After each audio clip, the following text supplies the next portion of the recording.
இயேசு கிறிஸ்துவின் வல்லமையுள்ள நாமத்தில் நான் ஒவ்வொருத்தருக்கும் வாழ்த்துதல் செலுத்துகிறேன். தேவன் தாமே ஒவ்வொருவரோடும் கூட இருந்து ஒவ்வொருவரையும் தேவன் நடத்துவாராக. தேவன் அன்பாகவே இருக்கின்றார்.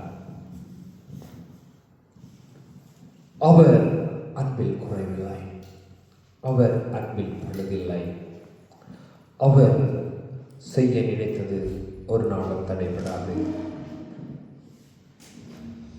நான் இன்றைய நாளிலும் ஒரு சில காரியத்தை உங்களோடு கூட பேச விரும்புகின்றேன். அவைகளை எனக்கும் நான் எடுத்துக் கொள்ளுகிறேன். ஏனென்று சொன்னால், இந்த வருஷத்தின் 2வது ஞாயிற்றுக்கிழமைகளில் நாங்கள் வந்து நிற்கின்றோம். நான் தேவனிடத்திய சமூகத்திலே இருந்து நான் ப்ரே பண்ணின போது என்னுடைய இருதயத்திலே தேவன் அந்த ஆசை, விருப்பம் என்கின்ற காரியங்களை என்னுடைய இருதயத்திலே வைத்து இடைப்பட்டார். அதை குறித்து சில காரியங்களை நாங்கள் பார்க்க வேண்டியவர்களாக இருக்கின்றோம்.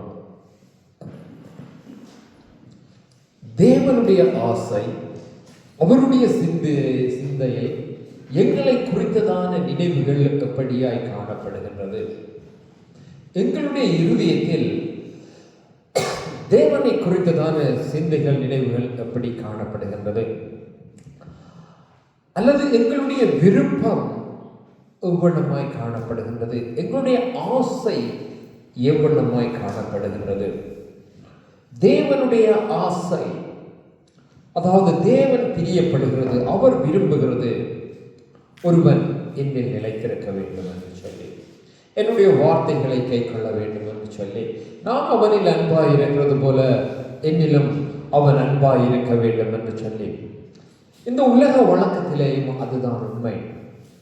இப்ப நான் ஒருவரை நேசித்தால், ஒரு நண்பராய் இருக்கலாம், தாயாய் இருக்கலாம், தகப்பனாய் இருக்கலாம், மனைவியாய் இருக்கலாம், பிள்ளையாய் இருக்கலாம், நாங்கள் அவர்களை நேசிக்கும் போது அவர்களும் எங்களை நேசிக்க வேண்டும். நாங்கள் அவர்களுக்கு பிரியமானதை செய்யும் போது அவர்களும் எங்களுக்கு பிரியமானதை செய்ய வேண்டும் என்று நாங்கள் எதிர்பார்க்கின்றோம். அது மனித இயல்பாய் காணப்படுகின்றது. அதே போலதான் தேவனும் தனக்கு பிரியமானதை மனுஷர் செய்ய வேண்டும் என்று விரும்புகின்றார். தேவனுக்கு பிரியமானது எங்களுடைய இருதயங்கள், சிந்தைகளில், நினைவுகளில் உண்டாயிருந்து நாங்கள் அவைகளை செய்ய நினைவுப்போமானால் நாங்கள் தேவனுடைய ஆவியினாலே நடத்தப்படுகின்றவர்களாய் இருக்கின்றோம். அதாவது தேவனுடைய சிந்தை எங்களிலே உண்டாயிருக்கின்றது. அது இல்லாமல் நாங்கள் தேவனுடைய வார்த்தையின் நினைவுகள் அல்லது தேவனுடைய விருப்பங்கள் இல்லாமல் வேறே உலகத்தின் விருப்பங்களும் வேறே காரியங்களும் எங்களுடைய சிந்தைகளை, நினைவுகளை நிரப்பி இருக்குமானால் நாங்கள் உலகத்திலே, அந்த மாம்ச சிந்தையிலே மனுஷர்கள் எல்லாரும் பிரியப்படுகிறதான அப்படியான ஒரு தேவனுடைய சிந்தை இல்லாமல் காணப்படுகிறவர்களாய் காணப்படுகின்றோம். அதனாலே தான் நாங்கள் வாசிக்கின்றோம் ரோமரிலே, மாம்ச சிந்தை ஆவியின் சிந்தை என்று சொல்லி, மாம்ச சிந்தை ஆவிக்கு விரோதமான பகை என்றும் அது மரணத்துக்கு ஏதுவானது என்றும், ஜீவனின் சிந்தை ஜீவனுக்குரியதாகவும் அது ஜீவனுக்குரியதாய் காணப்படுகிறது என்று ஒரு மனுஷனுடைய சிந்தையிலே காணப்படுகின்ற நினைவுகள், எண்ணங்கள், விருப்பங்கள், அவைகளை அவன் செய்யும்படி விரும்புகின்ற, பிரயாசப்படுகின்ற அந்த காரியங்கள் வெரி இம்பார்ட்டன்டானவை. நான் தெளிவாய் சொல்லுகின்றேன், தேவனுடைய வார்த்தைகளை கேட்டு அவைகளில் நடப்பதும் அவைகளை இருதயத்தின் சிந்தையில் வைத்து காத்து கொள்ளுவதும் வெரி இம்பார்ட்டன்ட். தேவனுடைய வார்த்தைக்கு அசட்டை பண்ணுவதும் அவருடைய விருப்பங்களை, சிந்தைகளை இருதயத்தில் வைக்காமல் நாங்கள் எங்களுடைய விருப்பங்களின் படி எல்லாம் நடந்து கொள்ளுவோமானால் இட் இஸ் வெரி டேஞ்சர். அதைத்தான் ஆண்டவர் சொல்லுகிறார். நாங்கள் வாசிக்கும் போது, நான் என்னுடைய பிரமாணங்களை அவர்களுடைய இருதயங்களில் எழுதுவேன், அவர்கள் அந்த இருதயத்தின் விருப்பங்களை எல்லாம் நிறைவேற்றி நடக்கிற ஜனங்களாய் நான் என்னுடைய ஜனங்களை மாற்றுவேன் என்று. தேவன் ஜனங்களை எப்படி கொண்டு வருகிறார் என்றால், நாங்கள் அவருக்கு தூரமாக இருந்த எங்களை, வேறு நினைவுகளினாலே நிரம்பி இருந்த எங்களை, அவருடைய பிரமாணங்களை, அவருடைய கட்டளைகளை அவர் எங்களுடைய இருதயங்களில் வைப்பாராம். அவைகளின் நினைவுகளை நாங்கள் சுமந்து அவைகளை நாங்கள் நிறைவேற்றி நடப்போம் என்று சொல்லி, அது எப்படி காணப்படுகிறது என்று சொன்னால், அதாவது ஆவியின் சிந்தை, பிதாவின் விருப்பம், ஆண்டவருடைய வார்த்தை, குமாரனுடைய வார்த்தை, அவைகளை கை கொண்டு அவைகளை நடப்பது ஆவியின் சிந்தை. அதிலே பிதா இருக்கின்றார், குமாரன் இருக்கின்றார், ஆவியானவர் இருக்கின்றார். மற்றதை நான் அதிகம் பேச விரும்பவில்லை நேரத்தினால். அதே போல தெரிந்து கொள்ளுதலுக்கு ஏற்றபடி ஆண்டவர் என்னை தேவனுடைய பிள்ளையாய் தெரிந்து கொண்டால், அவர் அவருடைய ஆவியை எங்கள் மேல் வைத்து, அவருடைய வார்த்தையை எங்கள் மேல் வைத்து, அவருடைய நிலையான நியாய பிரமாணங்களை, அவருடைய பிரமாணங்களை எங்களுடைய இருதயத்திலே வைத்து அவர் எங்களை நடத்தும் போது நாங்கள் அவைக்கு ஏற்றபடி நாங்கள் நடக்க வேண்டியவர்களாய் காணப்படுகின்றோம். எப்படி என்று சொன்னால், இந்த பூமியிலே பல வகையான உணவுகள் இருக்கின்றது. நன்மை தரத்தக்கதான உணவும் இருக்கின்றது, தீமை தரத்தக்கதான உணவும் இருக்கின்றது. சில பேர் தீமை தரத்தக்கதாய் விரும்பி உண்டு வருத்தம் வந்து மறைத்து போகின்றவர்களும் உண்டு. சில பேர் இது தீமை என்று அகற்றி வைக்கின்றவர்களும், நன்மைக்கு நல்லது என்று சொல்லி, ஓகே இதற்கு நீண்ட ஆயுசை கொடுக்கும், வருத்தம் வராது என்று சொல்லி சாப்பிடுகின்றவர்களும் உண்டு. சிலர் ரெண்டும் கலந்து சாப்பிட்டு தீமை நன்மை என்று சொல்லி பாடுகிறவர்கள் உண்டு. அதே போலதான் தேவனும் எங்களுக்கு நன்மை தீமை என்று சொல்லி ரெண்டு காரியங்களை வைத்திருக்கின்றார். அவருடைய தெரிந்து கொள்ளுதலினாலே தீமைகளை அகற்றி நன்மைகளை எங்களுடைய, அதாவது தேவனுக்கு பிரியமான பிரமாணங்களை, தேவனுடைய வார்த்தைகளை எங்களுடைய இருதயங்களில் வைக்கின்றார். அவைகளை சுமந்து அவைகளுக்கு ஏற்றபடி நாங்கள் வாழ நாங்கள் எங்களை பழக்கிக் கொள்ள வேண்டும். நாங்கள் எதில் பிரியப்படுகின்றோம்? That is a very important. நான் தேவனுடைய பிரமாணங்களின்படி வாழ விரும்புகிறேனா, அல்லது தேவன் எனக்கு கொடுத்த வார்த்தையின்படி நான் வாழ விரும்புகிறேனா, அல்லது என்னுடைய இஷ்டத்தின்படி எல்லாம் நான் செய்து வாழ விரும்புகின்றேனா? இந்த பூமியிலே இன்றைக்கு அநேக காரியங்கள் உண்டு. தேவன் வெறுக்கின்ற முதலாவது காரியம், அவர் எங்களுக்கு கட்டளையிட்டதை நாங்கள் நிறைவேற்றாமல் விடுவது. அதாவது அதன் அர்த்தம் என்னென்னு சொன்னால், அவருடைய வார்த்தையை அசட்டை பண்ணுவது. அந்த வார்த்தை எங்களுக்கு வெரி இம்பார்ட்டன்ட்டுங்க. இன்றைக்கு நாங்கள் வார்த்தை என்று பார்க்குறோம். நீங்கள் வார்த்தை என்று பார்க்காம கிறிஸ்து என்று பாருங்க, ரெண்டும் ஒன்றுதான். நாங்கள் கிறிஸ்து அப்போஸ்தலர்களுக்கு முன்பாக நின்று சொன்ன வார்த்தையும் ஒன்றுதான்.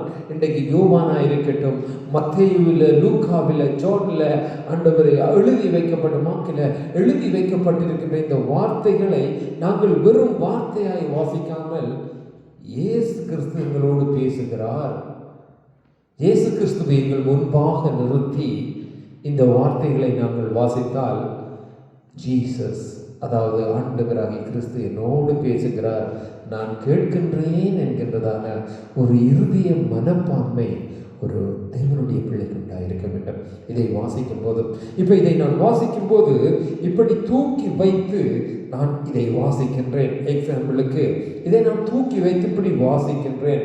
வாசிக்கும் போது நான் நினைக்கின்றேன், இந்த வார்த்தைகளை இயேசு கிறிஸ்துவானவர் எனக்கு முன்னாக நின்று சொல்லுகின்றார் என்று. அதை ஒரு இமேஜினா, ஒரு பிக்சரா நாங்கள் எங்களுக்கு முன்பாக வைத்து ஒரு உணர்வுள்ளவர்களாய் நாங்கள் கடந்து போக வேண்டியது வெரி இம்பார்ட்டன்ட். வெறும் புத்தகமாய் அல்லது வார்த்தையாய் அப்படி நாங்கள் வாசிக்காமல், அதற்கு ஜீவனை கொடுத்து, அதற்கு உயிரை கொடுத்து, கிறிஸ்து எனக்கு முன்னாலே நின்று சொல்லுகிறார் இந்த வார்த்தைகளை என்று நான் எடுத்துக்கொள்ள வேண்டும். ஜோவான் எழுதி வைத்திருக்கிறார் என்று இல்லை, மத்தேயு, மார்க்கு, லூக்கு எழுதி வைத்திருக்கிறார்கள் என்று அல்ல. இந்த வார்த்தை எனக்கு இன்றும் ஜீவனாய் கிறிஸ்து என்னோடு பேசுகின்றார் என்று நாங்கள் நினைத்து எடுத்துக்கொள்ளுவோமானால் இது கிறிஸ்து எனக்கு சொல்லுகிற வார்த்தை, நான் அவைகளை பின்பற்ற நான் கடனாளியாக இருக்கின்றேன் என்கின்ற சிந்தை உணர்வு ஒவ்வொருவருக்கும் வர வேண்டும் என்று தேவன் விரும்புகின்றார். அப்படி நாங்கள் நினைப்போமானால், உதாரணத்துக்கு எங்களுக்கு முன்பாக தகப்பன் முன்னின்று இதை செய் என்று சொல்லுவதும் அல்லது இன்னொருவரிடத்திலே கடிதத்திலே எழுதி கொடுத்து இதை செய் என்று சொல்லும்போது நாங்கள் ஆக்ட் பண்ணுவது டிஃபரண்ட். நாங்கள் அதை ஓகே, அப்பா எழுதி கொடுத்திருக்கின்றார், சரி அதை பிறகு செய்வோம் அல்லது நாளைக்கு செய்வோம் அல்லது அதை எடுத்த ஒரு இடத்தை வைத்துட்டு மறந்து விடுகிறது உண்டு அநேகம். ஆனால் அப்பா முன்னாலே நின்று சொல்லும்போது அநேக பிள்ளைகள் அசட்டை பண்ணுகிறவர் உண்டு. ஆனால் அநேகம் பேர் அப்பா சொன்னார், சரி அப்பாவுக்கு முன்னாலே நிறைவேற்றுவோம், அது அப்பாவுக்கு முன்பாக நிறைவேற்றத்தக்க காரியமாய் காணப்படும் போது நாங்கள் அப்பாவுக்கு முன்பாக அதை நிறைவேற்றி விடுகிறது எங்களுக்கு எவ்வளவோ சிறந்ததாக இருக்கின்றது. அதே போலதான் எங்கள் ஆண்டவராகிய கிறிஸ்து எங்களுக்கு முன்பாக நிற்கின்றார். தேவனாகிய கர்த்தர் எங்களை காண்கின்றார். இந்த வார்த்தையை நாங்கள் வாசித்து அதை தேவன் எனக்கு சொல்லுகிறார் என்று சொல்லி நான் எடுத்து நடக்கும்போது அவைகள் எங்களுக்குள்ளே காணப்படுகின்றதா இருக்கின்றது. தேவன் விரும்புகின்ற காரியம் அதுதான். இல்லைன்றால் தேவன் இந்த வார்த்தைகளை உங்களுக்கு சொல்லி இருக்க வேண்டிய அவசியம் இல்லை, அல்லது இந்த வார்த்தைகளை அவர் எழுதி வைத்துட்டு போயிருக்க வேண்டிய அவசியம் இல்லை. அவர் அற்புதங்களை, அதிசயங்கள், அடையாளங்களையே அவர் செய்துட்டு போயிருக்கலாம். தேவன் எங்களுக்கு கொடுத்திருக்கின்றார். ஆண்டவருக்கு தெரியும், ஜோயல் இதை வாசிக்கின்றான், இதை செய்ய பிரியப்படுகிறானா இல்லையா, அல்லது வாசித்துட்டு மூடி வைத்துட்டு போயிடுறானா, அல்லது இதை செய்ய அவன் போராடுகின்றானா இல்லையா என்பதை எங்கள் தேவன் அறிகின்றவராயிருக்கின்றார். நான் இவைகளை உங்களுக்கு சொல்லுகிறதற்கான ஒரு காரியம் உண்டு. ஆசை என்ன, விருப்பம் என்ன என்று என்னுடைய இருதயத்திலே தேவன் வைத்த போது, நான் யோசித்த போது, கர்த்தர் எனக்கு தந்த முதலாவது வசனம், அந்த அதிகாரம் யோவான் 15வது அதிகாரம். அந்த யோவான் 15வது அதிகாரம் எவ்வளவுமாய் சொல்லுகிறது என்றால், நானே மெய்யான திராட்சை செடி, என்னில் நிலைத்திருங்கள், என்னில் நிலைத்திருந்து நீங்கள் கனி கொடுங்கள். அதுக்கு பின்பு போகும்போது ஆண்டவர் 3வது வசனம் பெரிய போட்டார், நான் இப்பொழுதே உங்களுக்கு சொல்லுகிறேன் என்று சொன்ன தேவன், நான் உங்களுக்கு சொன்ன உபதேசத்தில் நீங்கள் இப்பொழுதே சுத்தமாயிருக்கிறீர்கள். ஆண்டவர், நாங்கள் அந்த ஒரு பிக்சரை கொண்டு முன்னுக்கு வைப்போம். எப்படி யோவான் எழுதினதாய் எடுத்துக்கொள்ளாமல், யோவான் சீஷர்கள், அங்கு கன சீஷர்கள் இருக்கின்றார்கள், இயேசு கிறிஸ்துவானவர் முன்னுக்கு நிற்கின்றார். இப்ப நாங்கள் எல்லாரும் இருக்கின்றோம், இயேசு கிறிஸ்துவானவர் முன்னுக்கு நிற்கின்றார். முன்னுக்கு நின்று அவர் சொல்லுகின்றார், நான் உங்களுக்கு சொன்ன உபதேசத்தினாலே நீங்கள் இப்பொழுதே சுத்தமாய் இருக்கிறீர்கள், என்னில். 4வது வசனம், நான் வசனமாக வாசிக்க மாட்டேன். அதை இயேசு கிறிஸ்து பேசும்போது 1 வசனம் 2 வசனம் 3 வசனம் சொல்லி வாசிக்கல, அவர் தொடர்ந்து சொல்லி கொடுக்கிறார். அதனால நான் அப்படி சொல்லி வாசிக்க விரும்புகிறேன். நான் உங்களுக்கு சொன்ன உபதேசத்தில் நீங்கள் இப்பொழுதே சுத்தமாய் இருக்கிறீர்கள், என்னில் நிலைத்திருங்கள், நானும் உங்களில் நிலைத்திருப்பேன். கொடியானது திராட்சை செடியில் நிலைத்திராவிட்டால் தானாய் கொடி கனி கொடுக்காதது போல நீங்களும் என்னில் நிலைத்திராவிட்டால் கனி கொடுக்க மாட்டீர்கள். பாருங்க, தேவன் என்ன சொல்லுகிறார் என்றால், இதிலே 1வது வசனத்தில், நான் மெய்யான திராட்சை செடி, பிதா தோட்டக்காரர், என்னில் கனி கொடுக்கும்படி எதுவோ அதை பிதா, கனி கொடுக்காதது எதுவோ பிதா அதை அறுத்து போடுகிறார், கனி கொடுக்கும்படி எதுவோ அதை பிதா அது இன்னும் சுத்திகரிக்கின்றார். இந்த வார்த்தையின்படி நீங்கள் சுத்தமாக இருக்கிறீர்கள், நீங்கள் என்ன நிலைத்திருந்து அதிக கனிகளை கொடுக்கும்படி பிதா சுத்தம் செய்கின்றார் என்று. அப்ப தேவனாகிய ஆண்டவர் எங்களை ஏன் தெரிந்து கொள்ளுகிறார் என்று சொன்னால், முதலாவது, நானே மெய்யான திராட்சை செடி, பிதா என் தோட்டக்காரர். என்னில் கனி கொடாது இருக்கிற கொடி எதுவோ அதை அறுத்து போடுகிறார். அதாவது நான் விரும்புகிற கனி அல்லது என்னில் நீங்கள் நிலைத்திருந்து நீங்கள் கொடுக்க வேண்டிய கனியை நீங்கள் கொடாது விட்டால் அதை அறுத்து போடுகின்றார். கனி கொடுக்கிற கொடி எதுவோ, கொஞ்சம் சிறிய கனி கொடுக்கிறது எதுவோ அதுவை அது கனி கொடுக்கும்படி சுத்தம் பண்ணுகிறார். இப்பொழுது அந்த வார்த்தையினாலே நீங்கள் சுத்திகரிக்கப்பட்டிருக்கிறீர்கள். இப்பொழுது நீங்கள் என்னில் நிலைத்திருங்கள், அதிக கனிகளை கொடுக்கும்படி என்று சொல்லி, நானே திராட்சை செடி, நீங்கள் கொடிகள். ஒருவன் என்னில் நிலைத்திருந்தால் நானும் அவனில் நிலைத்திருப்பேன், அவன் மிகுந்த கனிகளை கொடுப்பான் என்றால் என்ன சொல்லுகிறார்? ஒருவன் என்னில் நிலைத்திருந்தால், அதாவது ஒருவன் என்னுடைய வார்த்தைகளை கை கொண்டிருந்தால் நானும் அவனில் நிலைத்திருப்பேன். அந்த வார்த்தை அவனை என்ன செய்யும்? சுத்தம் பண்ணும். அப்ப அந்த சுத்தமான இடத்திலே சுத்திகரிக்கிறதற்கு இதுவாய் நானும் இருப்பேன் என்று சொல்லி இவர் ஏன் இதை சொல்லுகிறார் என்று சொன்னால், அந்த உவமைகளை ஏன் சொல்லுகிறார் என்றால், நான் ஒரு தோட்டத்தை வைத்திருக்கிறேன் என்று சொன்னால், அந்த தோட்டத்திலே நிறைய மரங்களை நடுகின்றேன் என்று சொன்னால், எல்லா மரங்களும் வளர்ந்து விட்டது, கனி கொடுக்கத்தக்கதான காலம் வந்து விட்டது, பூக்கள் வந்து அப்படியே சிறு சிறுவாய் கனிகள் உண்டாகின்றது. அதிலே கொஞ்சம் மரங்கள் என்ன செய்கின்றது? பூ வருகின்றது, அந்த கனிகளை பறிக்கிறதற்கு எதுவானதெல்லாம் காணப்படுகின்றது. அப்ப அந்த தோட்டக்காரனாகிய நான் என்ன செய்வேன் என்றால், அந்த அந்த மரங்கள் எதெல்லாம் கனி நிறைய பூ நிறைய வந்து சின்ன சின்ன காய்கள் வந்திருக்கிறதோ அதை இன்னும் உரங்கள் போடும்படி, அது நிறைவான கனியை கொடுக்கும்படி அந்த மரத்துக்கு என்னென்ன செய்ய வேண்டுமோ, பசலையிலே இருந்து நீர் பாய்ச்சுவதற்கு சகலவற்றையும் நான் தோட்டக்காரனாய் அதற்கு செய்வேன். எந்த மரத்திலே ஒரு பூவில்லை, ஒரு கனி பெறுவதற்கு எதுவானதும் இல்லை, அதை என்ன செய்வேன் என்று சொன்னால் பராமரிக்க விட்டு விடுவேன், அல்லது அதற்கு தண்ணியோ அந்த காரியங்களோ போடாமல் விட்டுடுவேன். அது என்ன செய்யப்படும் என்றால் அப்படியே தூக்கி கொண்டு போய் சுட்டரிக்கப்படும். அதுதான் மத்தேயு 14வது அதிகாரங்களிலே நாங்கள் வாசிக்கும் போது ஆண்டவர் சொல்லுகிறார், கனி கொடுக்காத, அதாவது நல்ல கனி கொடாத மரமெல்லாம் வெட்டுண்டு அக்கினியிலே போடப்படும் என்று சொல்லி. அப்ப தேவன் விரும்புகின்றார். தேவன் எங்களை ஏன் தெரிந்து கொண்டுகின்றார்?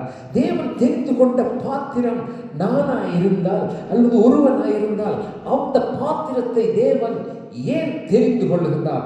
அந்த திராட்சை செடியானது ஏன் இயேசு கிறிஸ்துவில் நிலைத்திருக்க வேண்டும் என்று இருக்கின்றார்?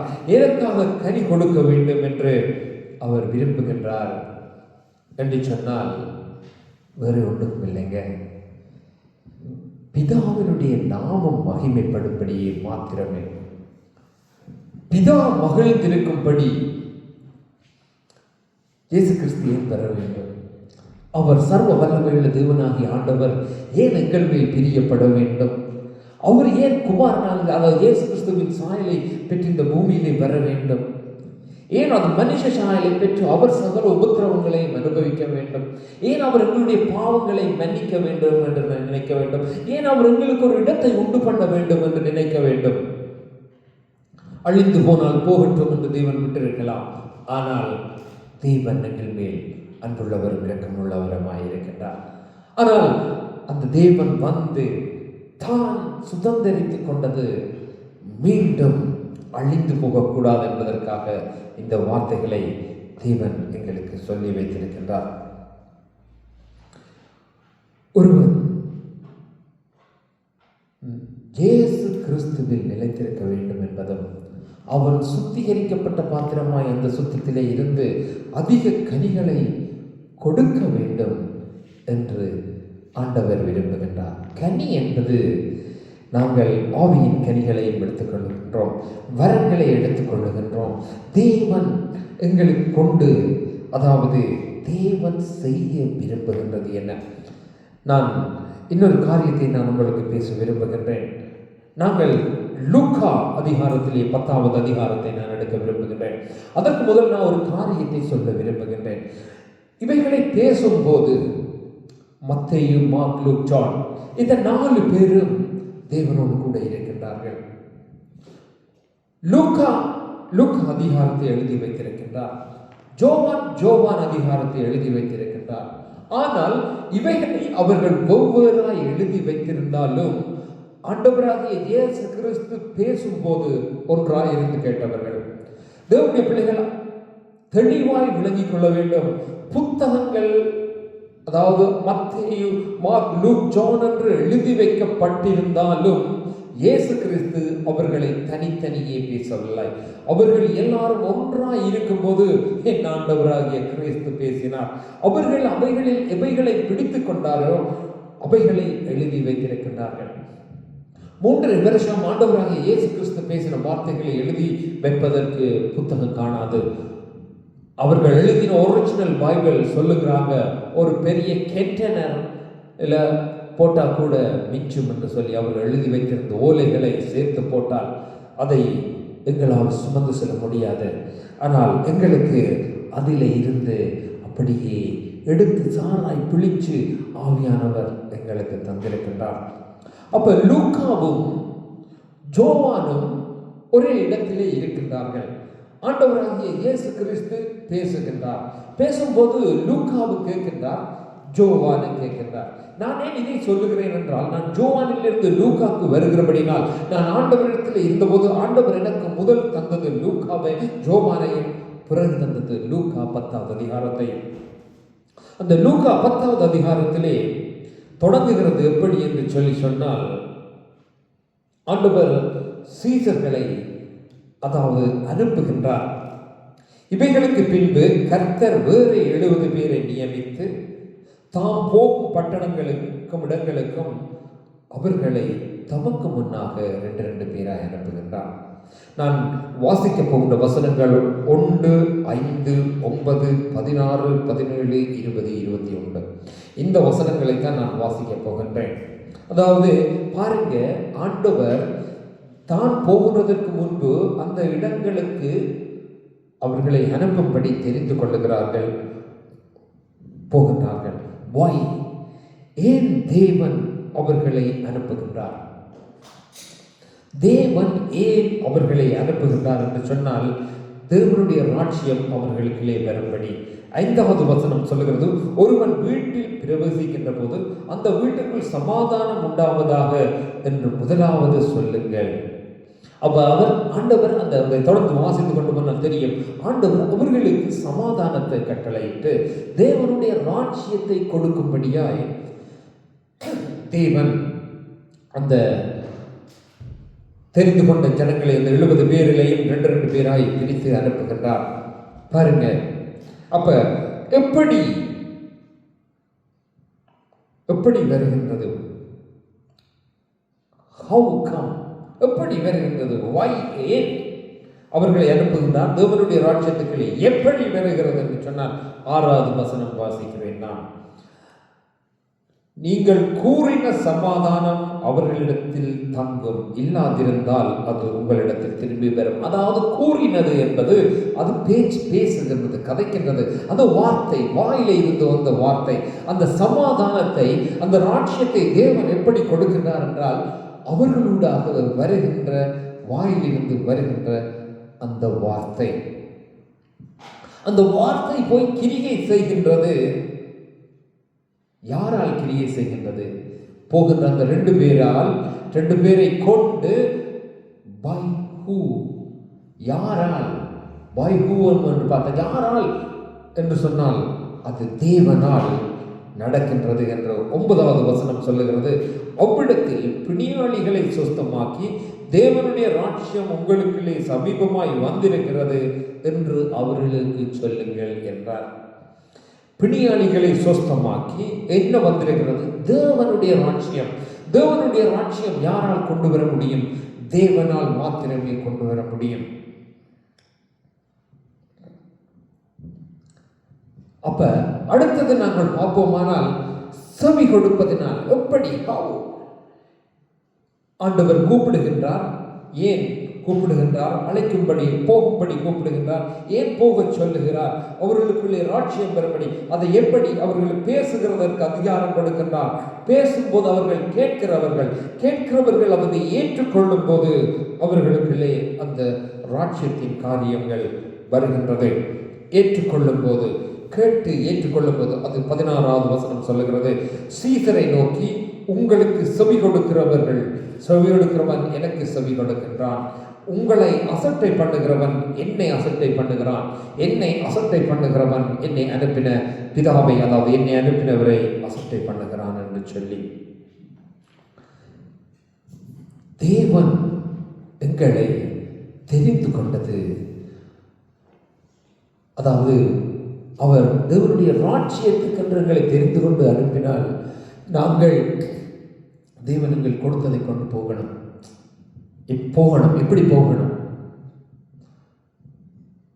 தேவன் எதற்காக எந்த பாத்திரத்தை தெரிந்து கொண்டாரோ அந்த பாத்திரமாய் காணப்படாவிட்டால் அந்த பாத்திரம் பிரயோஜனம் இல்லை. அந்த பாத்திரம் கிறிஸ்தவர்களுடைய வசனத்தின்படி சொல்லுவதாக இருந்தால் அந்த பாத்திரம் சபிக்கப்பட்ட பாத்திரம். ஏனென்றால் தேவன் நிறைவேற்ற விரும்புகிறதை செய்ய முடியாததாய் காணப்படுமானால் அது. ஆனால் இவர்களை தேவன் அனுப்புகின்றார். எப்படி? பேசும்படி. அப்ப இவர்கள் தேவனால் ஆசீர்வதிக்கப்பட்ட, அதாவது தேவனால் தெரிந்து கொள்ளப்பட்ட, அவருடைய ராஜ்யத்துக்கு என்று அனுப்பப்பட்ட அந்த ஜனங்களை தேவன் நடத்துகின்றார். அப்படி போகும்போது அவர்கள் சொல்லுகிறார்கள், தேவனுக்கு சொல்லுகிறார்கள். 17வது வசனம் சொல்லுகிறது, பின்பு அந்த 70 பேரும் சந்தோஷத்துடனே திரும்பி வந்து, ஆண்டவரே, உம்முடைய நாமத்தினாலே பிசாசுகளும் எங்களுக்கு கீழ்ப்படுகிறது என்றார். அவங்க சொல்றாங்க அங்க நடந்த காரியத்தை. அதற்கு ஆண்டவர் சொல்லுகிற வார்த்தை தான் வெரி இம்பார்ட்டன்டான வார்த்தை. 20வது வசனத்திலே ஆண்டவர் சொல்லுகிறார், ஆகிலும் ஆவிகள் உங்களுக்கு கீழ்ப்படுகிறதற்காக நீங்கள் சந்தோஷப்படாமல் உங்கள் நாமம் பரலோகத்தில் எழுதியிருக்கிறதற்காக சந்தோஷப்படுங்கள். எங்களுக்கு ஒரே ஒரு சந்தோஷம்தான், என்னுடைய நாமம் பரலோகத்தில் எழுதப்பட்டிருக்கும்படி தேவன் என்னை தெரிந்து கொண்டிருக்கின்றார். ஆவிகள் கீழ்ப்படுகிறதுனால் மாத்திரம் அல்ல, எத்தனையோ ஆவிகள் கீழ்ப்படிந்திருக்கிறதை மனுஷர் கண்கள் காணாமலும் உணராமலும் கூட இருந்திருக்கின்றது. தேவன் அவ்வண்ணமாய் பெரிய காரியங்களை செய்கின்றவராயிருக்கின்றார். நான் இதிலே சொல்ல வருகின்ற காரியம் என்னென்று சொன்னால், தேவன் எங்களை இதற்காக தெரிந்து கொண்டாரோ அந்த பாத்திரமாய் நாங்கள் வாழும்படி எங்கள் வாழ்க்கையை தேவனிடத்திலே நாங்கள் ஒப்பு கொடுக்க வேண்டும். மற்றது, எங்களுக்கு காணப்படுகின்ற பல காரியங்களின் நிமித்தம் நாங்கள் சந்தோஷப்படாமல் உலகத்தின் பெருமைகள், மேன்மைகள், கனங்கள், காரியங்களுக்காக நாங்கள் சந்தோஷப்படாமல் பிசாசு துரத்துகிறோம் என்று மகிழ்ந்து கழிகூறாமல், நோய்கள் சுகமாகின்றது, நாங்கள் ஜெபிக்கும் போகின்றது என்ற போதெல்லாம் நீங்கள் மகிழ்ந்து சந்தோஷப்படாமல் உங்களுடைய நாமம் பரலோகத்தில் எழுதி வைக்கப்பட்டிருக்கிறது என்பதற்காக சந்தோஷப்படுங்கள் என்று சொல்லி, ஏன் நான் இவைகளை சொல்லுகிறேன் என்றால், இன்றைக்கு சபைகள் பெருமைகளை தேடி ஓடுகின்றது. சபைகள் கிறிஸ்துவை காண்பிக்க மறக்கின்றது. சபைகள் தேவனை இம்ப்ளிமெண்ட் பண்ண, கொடுக்க, வைக்க, முன்பாக வைக்க மறக்கின்றது, மறந்து போயிருக்கின்றது. பெருமைக்கு ஏதுவானவைகளும் தங்களை காண்பிப்பதும் ஆன காரியங்கள் இன்றைக்கு அதிக மிகுதியாய் காணப்படுகின்றது. எங்களுடைய விருப்பம், எங்களுடைய ஆசை, எங்களுடைய சந்தோஷம் எல்லாம் எப்படி காணப்பட வேண்டும் என்றால், தேவன் என்னை தெரிந்து கொண்ட பாத்திரமாய், தேவன் விரும்புகிறதை நான் செய்கின்ற பாத்திரமாய், தேவன் ஆசைப்படுகிற பாத்திரமாய், நான் பிதா விரும்புகின்ற பிள்ளையாய், பிதா என்னை பிடித்ததற்கான காரியமாய், எனக்கு ஒரே ஒரு சந்தோஷம், பரலோக ராஜ்யம் எனக்கு என்னுடைய பேர் எழுதப்பட்டிருக்கின்றது. நான் பிதாவை நான் முகமுகமாய் காண்பேன், நான் பரலோக ராஜ்யத்துக்கு செல்வேன் என்கின்ற அந்த சந்தோஷம், அந்த காரியங்கள் எங்களுக்குள்ளே காணப்பட வேண்டும். பெருமைக்கு ஏதுவானவைகள் காணப்படுமானால் தேவன் அங்கு காணப்பட மாட்டார். ஏனென்றால் பெருமையுள்ளவனை தேவன் எதிர்த்து நிற்கின்றார். நான் செய்கின்ற ஊழியமானாலும், எனக்கு கொடுக்கப்பட்ட பேரானாலும், எனக்கு கொடுக்கப்பட்ட பதவியானாலும், நான் போடுகின்ற உடையானாலும் அங்கு பெருமைக்கு ஏதுவானவைகளை காண்பிக்க கூடாது.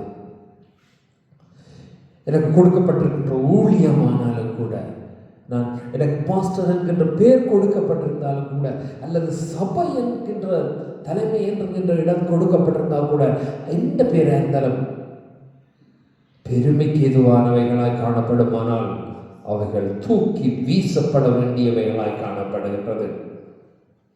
தாழ்மைக்கு எதுவானதும் கிறிஸ்துவை வெளிப்படுத்துகிறதும் ஏதுவானதாய் காணப்படுமானால் அதை சுமந்து செல்ல வேண்டிய அவசியம் வெரி இம்பார்ட்டன்டாய் காணப்படுகின்றது.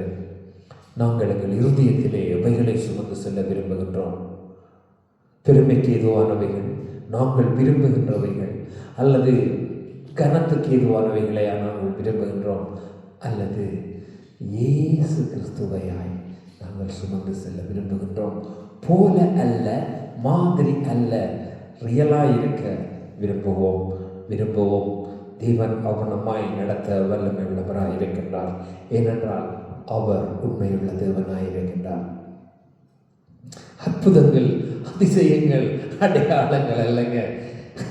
ஆண்டவர் சொன்னார், நாங்கள் மத்தேயு 24 அதிகாரத்தில் நாங்கள் வாசிக்கலாம், நான் உங்களை அறியேன் என்று சொல்லி, ஆண்டவர் உங்களுடைய நாமத்தினாலே தீர்க்க தரிசனங்கள் உரைத்தோம் அல்லவா, பிசாசுகளை துரத்தினோம் அல்லவா, நோயாளிகளை குணப்படுத்தினோம் அல்லவா என்று சொல்லும்போது ஆண்டவர் சொல்லுகிறார், பொல்லாத ஊழியக்காரனே நான் உன்னை அறியேன் என்று சொல்லி. நான் ஊழியக்காரனாய் இருந்தும் பிதா விரும்பாத பொல்லாத ஊழியக்காரனாய் இருந்தால் நித்திய ஜீவனுக்குள்ளே பிரவேசிக்க முடியாது. வஞ்சிக்கப்படாதிருங்கள், எச்சரிக்கையாயிருங்கள். நான் சொல்லுகிறதான முக்கியமான காரியம் எனக்கு நானும் வஞ்சிக்கப்படக்கூடாது, மற்றவர்களும் வஞ்சிக்கப்பட எனக்கு விருப்பமில்லை. அதான் ஆண்டவர் அங்கே சொன்னார், இயேசு கிறிஸ்து சொன்னார், வருகைக்கு முதல் அடையாளம் கூடுமானால் தெரிந்து கொள்ளப்பட்டவர்களும் வஞ்சிக்கப்படுவார்கள். பரலோராட்சியம் மகிழ்ந்தி கவிழி ஓடுகிறவரிடம் ஜாக்கோபு 5:20 பாவி மனம் திரும்பும் போது பரலோராட்சியம் மகிழ்ந்து களி கூடுகின்றது. நான் பாஸ்டராக இருப்பதினாலேயோ, நான் அப்போஸ்தலராக இருக்கிறதுனாலேயோ, டாக்டராக இருக்கிறதுனாலேயோ, அற்புதங்கள், அதிசயங்கள், அடையாளங்கள் செய்கிறதுனாலேயோ தேவன் மகிழ்ந்து களி கூறல. அந்த கடைசியாக அந்த ஒரு வசனம் நான் இருக்கிறதை நான் டைம் காணபடினால வாசிக்கல, நான் அதை வாசிக்க விரும்புகிறேன். வாசித்துட்டு நான் முடிக்கிறேன். 21வது வசனம் சொல்லுகிறது, லூக்கா 10:21 சொல்லுகிறது. 20 வாசிக்கிறேன், அப்ப நல்லா விளங்கும். ஆகிலும் ஆவிகள் உங்களுக்கு கீழ்ப்படுகிறதற்காக நீங்கள் சந்தோஷப்படாமல் உங்கள் நாமம் பரலோகத்தில் எழுதியிருக்கிறதற்காக சந்தோஷப்படுங்கள் என்றார்.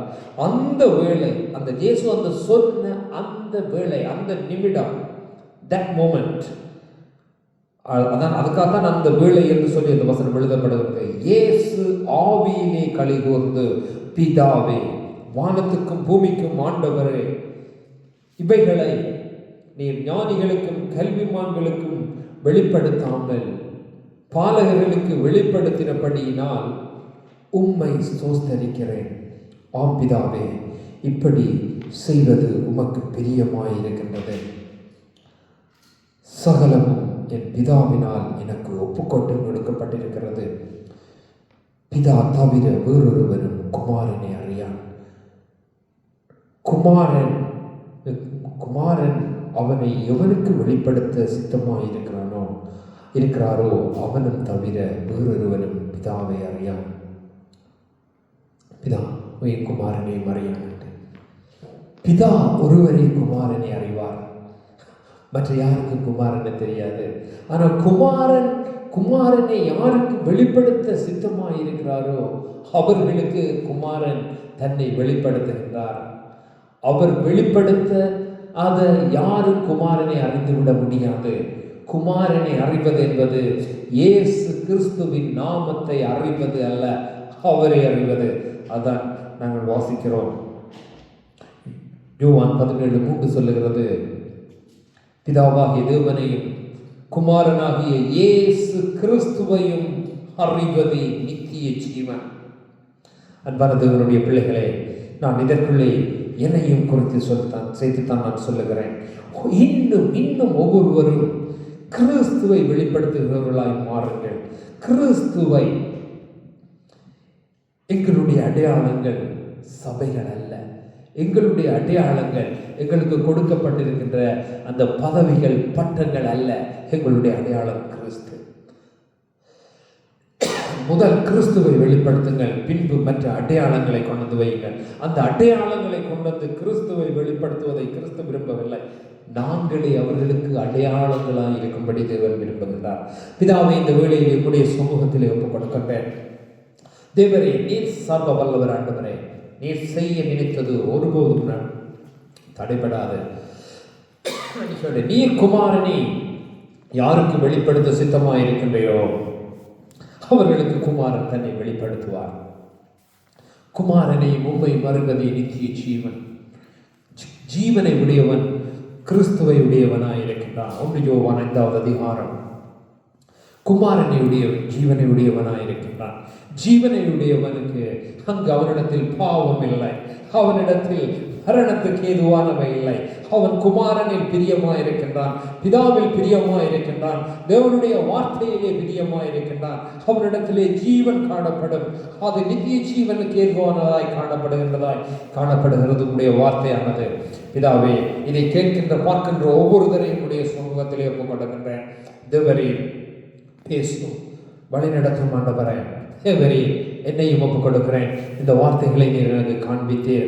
ஆண்டவரே, நீர் எதற்காக இந்த வார்த்தைகளை காண்பித்தீரோ, எதற்காக இவைகளை தியானிக்க நீர் எனக்கு தந்தீரோ, அதற்கான அந்த காரியம் என் வாழ்வில், என் ஆவி ஆத்ம சரீரத்தில் உண்டாயிருக்கும்படி உடைய சமூகத்திலே என்னை ஒப்புக் கொடுக்கிறேன். ஒவ்வொருவரையும் ஒப்புக் கொடுக்கிறேன். தாங்கும் இந்த தப்புவையும் இயேசுவின் வல்லமையுள்ள நாமத்தில் பிதாவே, ஆமென்.